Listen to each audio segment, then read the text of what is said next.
आप हमारे व्यूअर्स को और गाइड करना चाहते हो?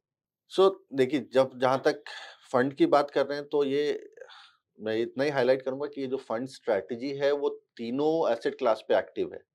ठीक है? तो ये एक्टिव, एक्टिव, एक्टिव स्ट्रैटेजी है, क्योंकि मेरा मानना है कि इन्वेस्टर जो है जब फंड मैनेजर को पैसे दे रहा है तो एक्टिव रहने के देता है। मतलब कि जाके मैदान में जाके खेलने के देता है, बाहर बैठ के देखने के नहीं देता। स्ट्रैटेजी जो है वो एक्टिव, एक्टिव, एक्टिव है। राइट?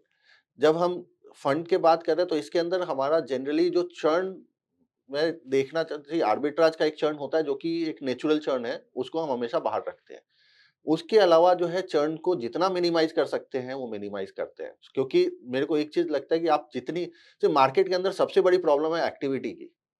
आप जितनी ज्यादा एक्टिविटी करेंगे ना, मेरे हिसाब से रिटर्न उतना खराब रहेगा। तो एक्टिविटी अवॉइड करना बहुत इंपॉर्टेंट होता है। इस फंड में हम कोशिश करते हैं कि एटलीस्ट इक्विटी पे एक्टिविटी अवॉइड करें, आर्बिट्राज पे नहीं, क्योंकि आर्बिट्राज तो केम ही एक्टिविटी का है। वो एक और चीज है।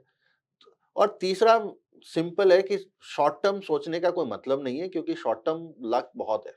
लॉन्ग टर्म सोचिए, लॉन्ग टर्म में आप जितना भी हार्ड वर्क करेंगे, और एक विश्वास है कि देखिए गीता में जो बोला गया ना कि कर्म करना और फल के बारे में नहीं सोचना, तो आपका कंट्रोल जो है कर्म पे है। तो आपका कंट्रोल जब आप पोर्टफोलियो बना रहे हैं तो ईपीएस पे है और सही कंपनी चुनने पे है। स्टॉक रिटर्न आपके कंट्रोल में नहीं है। तो जब स्टॉक रिटर्न आपके कंट्रोल में नहीं है तो आपका मॉनिटरेबल भी as a portfolio manager should be more on what your EPS is doing and what your companies are doing, rather than what your stock is doing. So these are the broad things I like. Okay, तो आप buy and hold strategy follow करते हैं?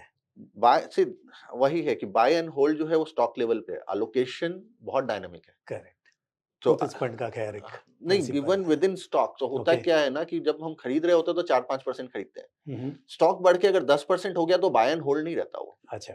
वो काट के वापस 5 पे आएगा, ओके। क्योंकि वो एक रिस्क कंसंट्रेशन, रिस्क मैनेजमेंट भी बहुत इंपॉर्टेंट है। Correct correct. स्टॉक लेवल पे बाय एंड होल्ड तो रहता है, ओके। लेकिन एलोकेशन जो है वो हम बहुत ही डायनामिकली मैनेज करते हैं।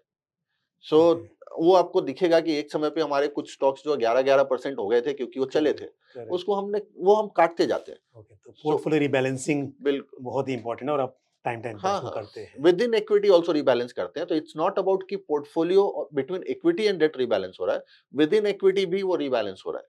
और वहां भी प्रोसेस है, और वो प्रोसेस पे हम एक सिंपल एक और चीज है कि जब आप प्रोसेस रन करते हैं और एक रूल बनाते हैं ना, तो उस रूल में एक्सेप्शन नहीं हो सकता।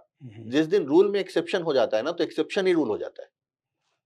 दैट्स व्हाई जब रूल बनाए हैं और उसको जब एक बार एक दिमाग के अंदर रूल बना के आप चल रहे हैं, तो उसके अंदर एक्सेप्शन क्रिएट नहीं कर सकते कि ये स्टॉक तो बहुत अच्छा है, इसको 15 जाने देते हैं, बहुत अच्छा लगेगा।